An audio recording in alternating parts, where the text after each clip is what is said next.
नमस्कार बंधुगण, कहानी दुनिया को आपण मानकु स्वागत। आजिर कहानीर ना है विश्वासघातकता। राजा विक्रमार्क पुनर्बार श्मशान स्थित वृक्ष पाखक लेउटी आसिले। वर्षा राति वज्रपात को भ्रूक्षेप करी से पुनर्बार वृक्षारोहण करी शबटी को उतारी आनिले। ताकू कांधरे पकाई श्मशान पथ अतिक्रम करने को आरंभ करते शबस्थित बेताल कहला, राजा, थरे थरे पृथ्वी रे विशिष्ट लोकंकर व्यवहार मध्य विषम मने हुए। राज्य और रमणी लोभरे लोके बहुत दुष्कार्य करती। दृष्टांत देउची शुण, शुणिले श्रमभार लाघव मने हब।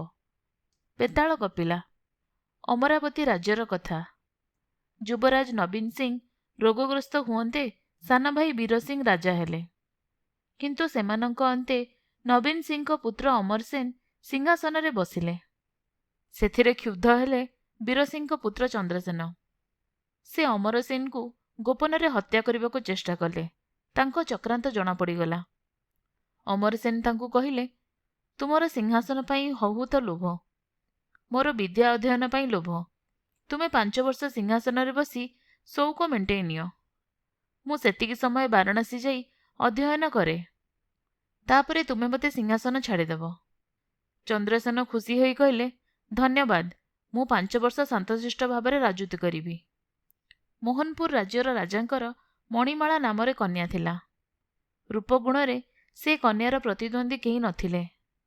मोहनपुरर राजा कन्यार स्वयंवर पाई सबु तरुण राजा और राजपुत्रंक पाखकु निमंत्रण पठाइले, किंतु चंद्रसेन को निमंत्रण कले नहीं।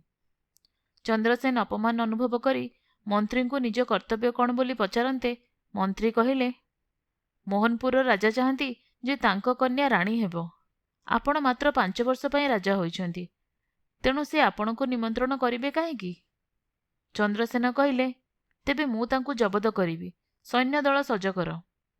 मंत्री कहिले, महाराज, आपण जे जे राजा अछंती आपण को आदेश मानिबाकू मु बाध्य। किंतु अमरसेन को आपण प्रतिश्रुति देइछंती जे आपण शांतशिष्ट भाव राजूति करिवे। मोर अनुरोध, आपण स्वयंवर विषय मोटे ध्यान दियंतु नहीं। किंतु चंद्रसेन मंत्री कथा को भ्रूक्षेप न करी मणिमाला को पाइबा लोभरे निजर छविटीए मोहनपुर दरबार को पठाइदेले। संगे संगे दूत हाथ में खबर देले कि राजा तांको निमंत्रण न कले से मोहनपुर आक्रमण करी राजा को कान काटी आनिबे। मोहनपुर राजा ए वार्ता पाई छवि को तले पकाई पादाघात कले। दूत कान मुंड आउसी फेरी आसिला। दूतठारु सबु शुणी चंद्रसेन मोहनपुर विरुद्ध रे युद्ध घोषणा कले। मोहनपुर राजा तत्क्षणात पूर्वर निमंत्रित राजपुत्र मानकु एही वार्ता पठाइले कि जीए चंद्रसेन मुंड काटी आनी परिबो से मणिमाला को पाइबो।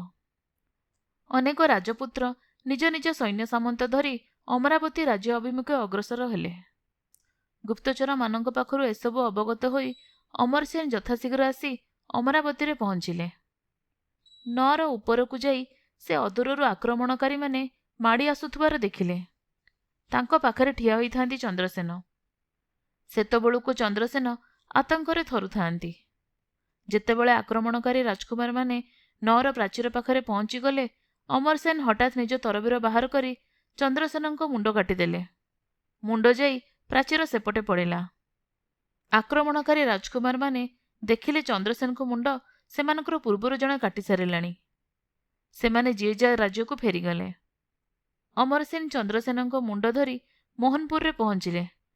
शर्त अनुसारे राजा मणिमालांको सह तांको विवाह देले। बेताल टिके चुप रही प्रश्न कला, राजा, अमरसेन को व्यवहार जे निहाती स्वार्थ प्रणोदित सेथिरे संदेह नाही। राजकुमारी मणिमाला को विवाह करिबा पई से चंद्रसेनंको सह विश्वासघातकता कले।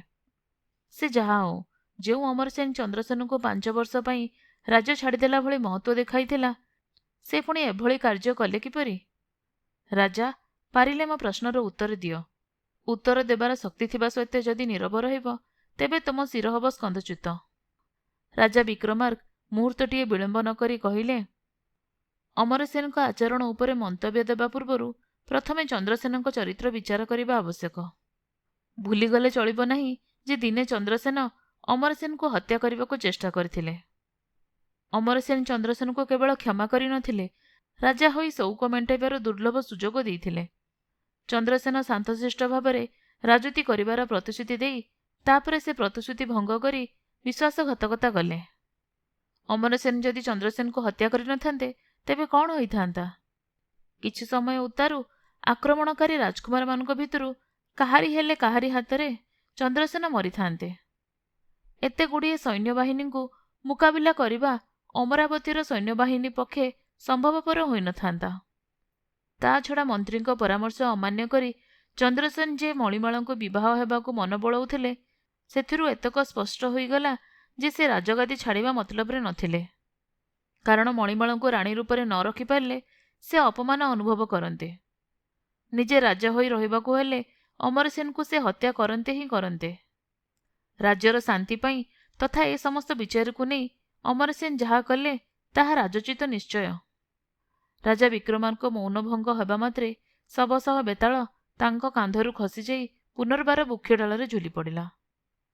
ଆପଣମାନେ ଶୁଣୁଥିଲେ ଜହ୍ନମାମୁଁର ଏକ ଗପ ବିଶ୍ୱାସଘାତକତା।